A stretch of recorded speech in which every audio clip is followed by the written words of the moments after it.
Hi, here's something you might want to know about what happens when you sign a contract and closing on a contract. I'll be back with those steps in just a moment.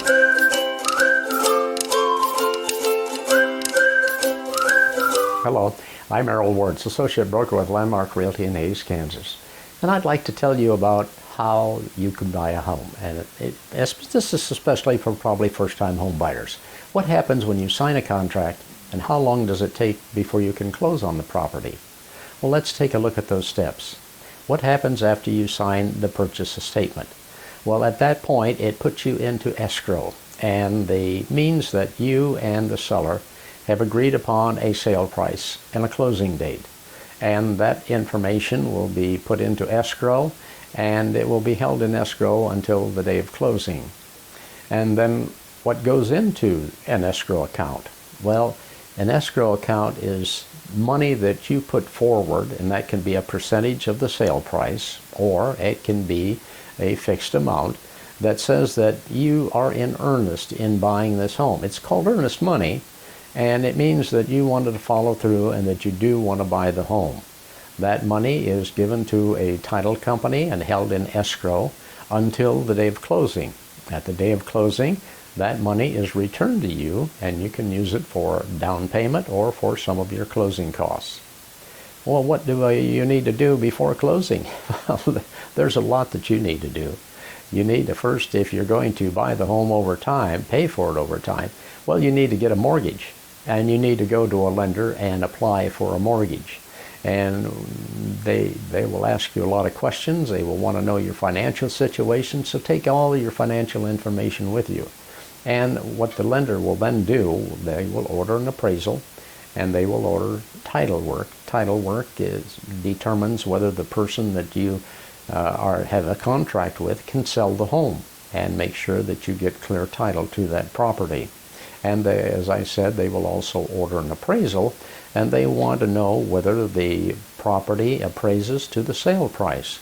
And if it doesn't, then they're only going to loan you what the appraised value is.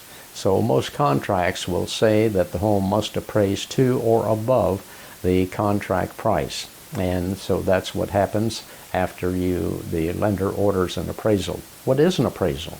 Well, an appraisal is a professional opinion by a licensed or certified residential appraiser.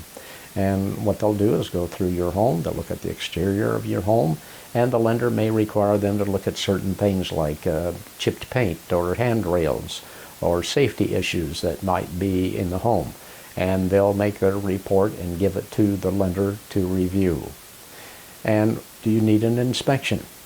Well, in my estimation, every homeowner, every purchaser of a home should have a home inspection, because the appraisal doesn't go into the detail of a home inspection, where a home inspector actually looks very thoroughly at the exterior and the interior of a home.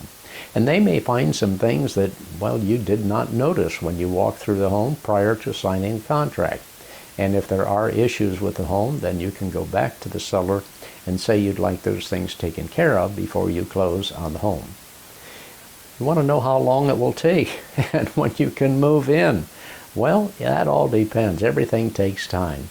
The lender is, as I said, is going to order title work. That will take time. It's going to order an appraisal. That will take time. You will order some inspections. You'll home inspection. You'll want to have a termite inspection, maybe even a radon inspection. So all of these take time, and so closing on the home could take anywhere from several weeks or more, depending on how all these inspections could be completed, and when the mortgage lender is able to get all his documents together. And it's important that when your lender asks you for information, that you get it to him in a timely manner, because if you drag your feet and don't get it to them, then it takes longer to get loan approval. So what happens in a closing? Well, you go to the closing office, and you'll sign a lot of documents, and you'll bring some money with you. You'll bring money for the down payment and maybe some money for some closing costs. And then there'll be an exchange of keys. After that, you're the happy homeowner. I hope this information is a benefit to you if you've never bought a home. And if there's anything that you want to know about that I could make a video for you, please let me know. And I encourage you to subscribe to my channel, and I want to thank you for watching.